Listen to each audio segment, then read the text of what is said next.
कहानी के शुरू में हम एक झील को देखते हैं जो सूख चुकी थी। उसके आसपास की मिट्टी भी काली थी और इर्द गिर्द मरे हुए जानवरों के कंकाल भी पड़े थे। उसके दरमियान में एक सूखा पेड़ था जो दिखने में काफी डरावना था। इसके बाद सीन एक फैमिली पर शिफ्ट होता है जो इस झील से थोड़ी दूरी पर अपने नए घर में शिफ्ट हुए थे। जेस अपने 2 बच्चों के साथ इस नए घर में आई थी। उसकी फैमिली में उसकी बेटी और एक छोटा बेटा ओविन था। उनके साथ एक डॉग भी था जो हमेशा उनके साथ ही रहा करता था। डॉग और ओविन की काफी अच्छी दोस्ती थी। यहाँ पर हमें जेस के बारे में कुछ बातों का भी पता चलता है। जेस पहले नशा करती थी और अपनी फैमिली पर जरा ध्यान नहीं देती थी, इसीलिए उसके दोनों बच्चे उसके हस्बैंड अपने डैड के ज्यादा करीब थे। जेस अपने बच्चों से अलग हो चुकी थी मगर अब उसने अपने बच्चों की कस्टडी खुद ले ली थी। जेस अब बिल्कुल ठीक थी। बाहर जेस का बेटा अपने डॉग के साथ खेल रहा होता है, तभी उसे एक शरारत सोचती है। वो छत पर चढ़कर छलांग लगा देता है जिससे जेस काफी डर गई थी।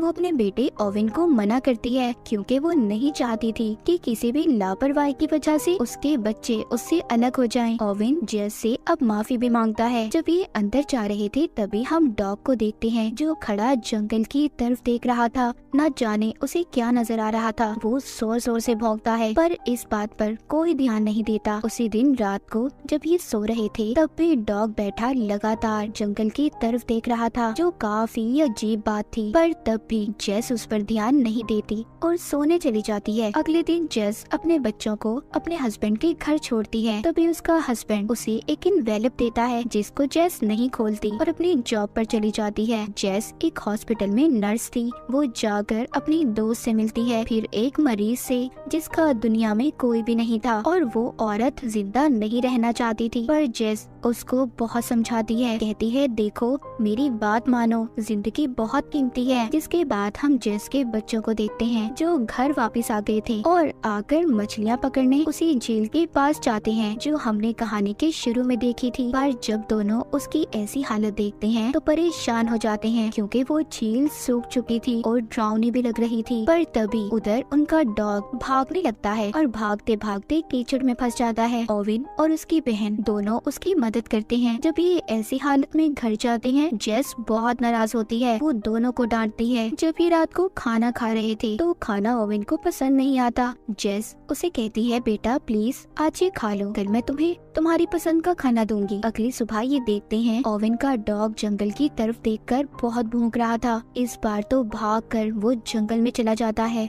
ओविन भी उसके पीछे भागता है पर जंगल में एक लगी फेंस बाढ़ की वजह से रुक जाता है और उधर ही रुककर वापस से दोबारा अपने घर आ गया था। बैठकर अपने डॉग का इंतजार करने लगता है। वो अपनी मॉम से कहता है प्लीज आप जाएं उसे ढूंढें, पर जेस कहती है इंतजार करो वो खुद ही आ जाएगा सुबह तक। अगली सुबह जब जेस अपनी जॉब से वापस आती है तो उसे पता चलता है कि ओविन घर पर नहीं था। वो अपने डॉग को ढूंढने निकल गया था। ये अपने बेटे को ढूंढकर वापस लाती है और उसे समझाती है कि बेटा क्यों ऐसे कर रहे हो, वो वापस आ जाएगा। रात को ओविन को अपना डॉग अपने घर के बाहर नजर आता है। ये सबको बता देता है। जेस भी उसके पीछे जाती है पर ओविन का डॉग कुछ अजीब था। उसकी आंखें भी पीली हो गई थी जो दिखने में काफी डरावनी थी। देखते ही देखते डॉग ओविन पर हमला कर देता है, उसकी टांग पर काट लेता है। जब जेस उसे छुड़वाने की कोशिश करती है तो वो डॉग ओविन के गले पर भी काट लेता है जिससे अब ओविन काफी जख्मी हो गया था और बहुत खून भी निकल रहा था।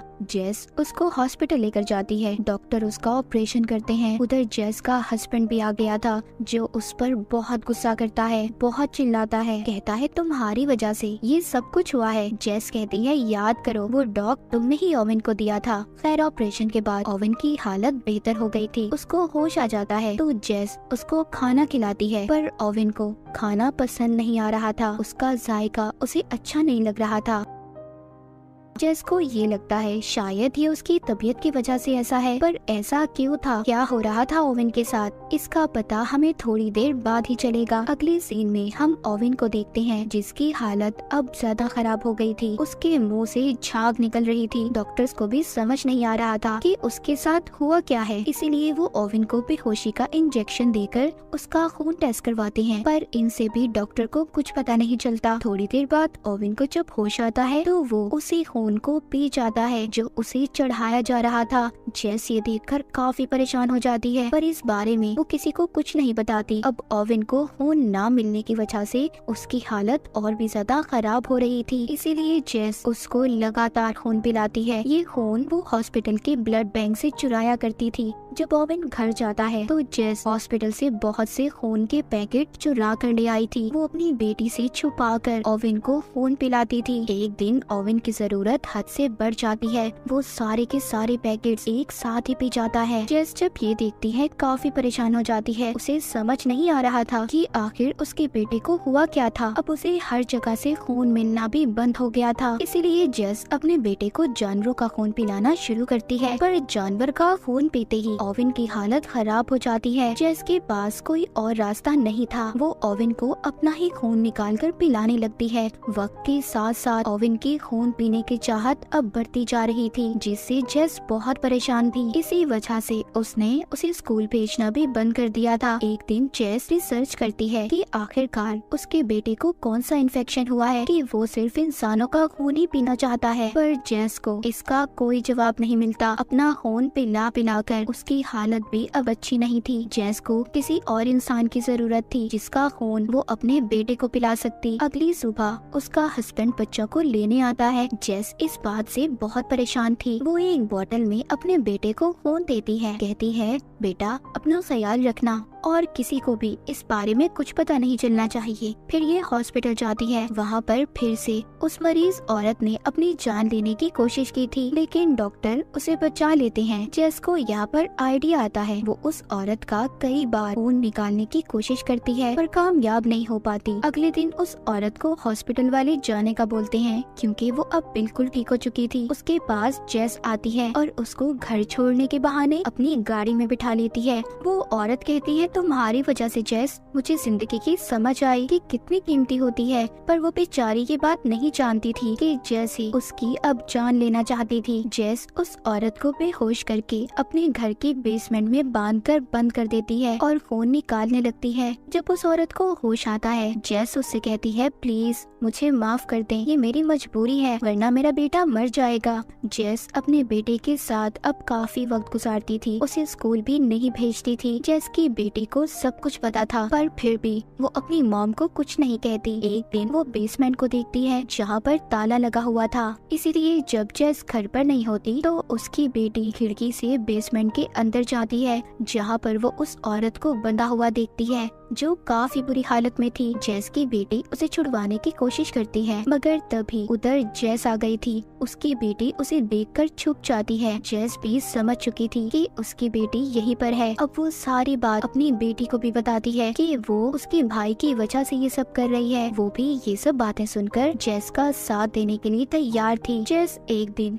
जब बेसमेंट में उस औरत का खून निकालने जाती है तो वो औरत इस बार खुद ही खून देने के लिए तैयार थी, इसीलिए जेस उसको खोल देती है। पर इसी बात का फायदा उठाकर वो औरत जेस पर हमला करके भागने की कोशिश करती है।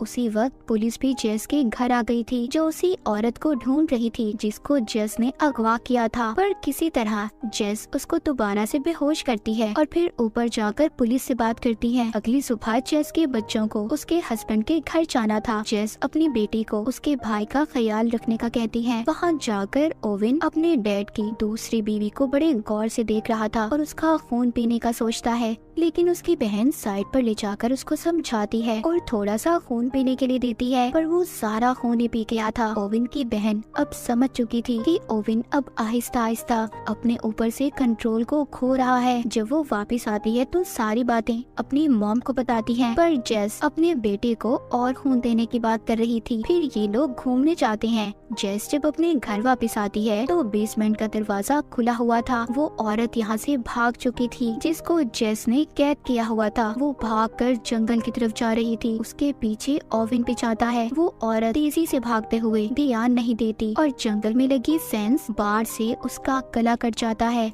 वहाँ पर उसके पास ओवन भी आ जाता है। बाद में जेस भी, पर जेस आकर अजीब सा नजारा देखती है। ओवन उस औरत का खून पी रहा था जो काफी डरावना था। जेस सबसे पहले उस औरत की लाश को छुपाती है। अगली सुबह जेस फिर से ओवन को अपना खून देती है, पर अब वो इस हालत में नहीं थी कि अपने बेटे को और अपना खून पिला पाती। लेकिन ओवन बार बार खून मांग रहा था। तभी उसके घर पर जेस का हस्बैंड आता है जो साथ एक ऑफिसर को लाया था, क्योंकि उसका कहना था कि जेस उनके बेटे को स्कूल नहीं भेज रही। दूसरी तरफ हम जेस की बेटी को देखते हैं जो उसी झील के पास जो पेड़ था उसकी तरफ देख रही थी। वो जब उस पेड़ के पास जाती है तो उसे कुछ अजीब चीजें नजर आती हैं। वो वापस आकर जेस को बताने की कोशिश करती है, पर जेस का हस्बैंड उसे बात नहीं करने देता और गवर्नमेंट ऑफिसर की मदद से दोनों बच्चों को अपने साथ ले जाता है। उनके जाने के बाद जेस फिर से अपना खून निकालने की कोशिश करती है ताकि वो अपने बेटे को खून पिला सके। उधर जेस के हस्बैंड के घर पर ओवन अपने डैड की दूसरी वाइफ के बेटे का खून पीने की कोशिश कर रहा था।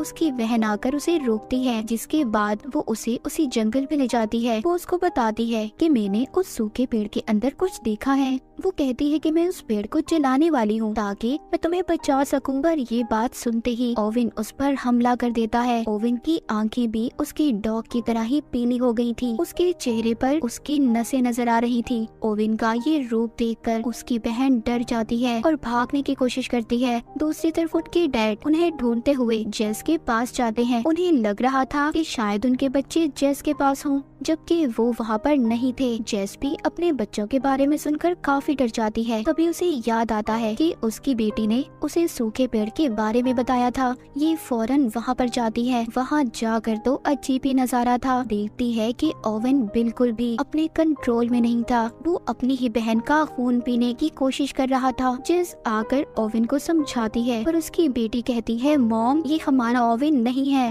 ओवन बिल्कुल एक शैतान में बदल चुका था। जेस उसको वहीं उसी मिट्टी में दबाकर मार देती है। ये काफी दुखी सीन था। जिस बेटे के लिए जेस इतना कुछ कर रही थी अब उसे ही मारना पड़ता है। ओवन मर चुका था। जेस अपनी बेटी को कहती है कि इस बारे में वो किसी को कुछ नहीं बताए। सबको ओवन की मौत का हादसा बताती है, पर उसके बेटे की मौत की वजह से उसकी बेटी की कस्टडी भी उससे छीन ली गई थी। जाते हुए उसकी बेटी कहती है, जो कुछ भी किया बिल्कुल ठीक किया मॉम आपने। जेस को देखते हैं जो उस पेड़ को आग लगा देती है और फिर एक डॉग के साथ ऐसे खेलती है जैसे ओवन अपने डॉग के साथ खेलता था। वो डॉग भी खेलते खेलते जंगल की तरफ देखकर भौंकने लगता है। अगर बात करें उस पेड़ की तो उसमें कोई ऐसा क्रिएचर था जिसने पहले ओवन के डॉग के अंदर वायरस को डाला और डॉग के काटने से ओवन के अंदर वो वायरस गया। पर इन सब में जेस ने अपने बच्चों को खो दिया था। जेस ने भी जो उस औरत के साथ किया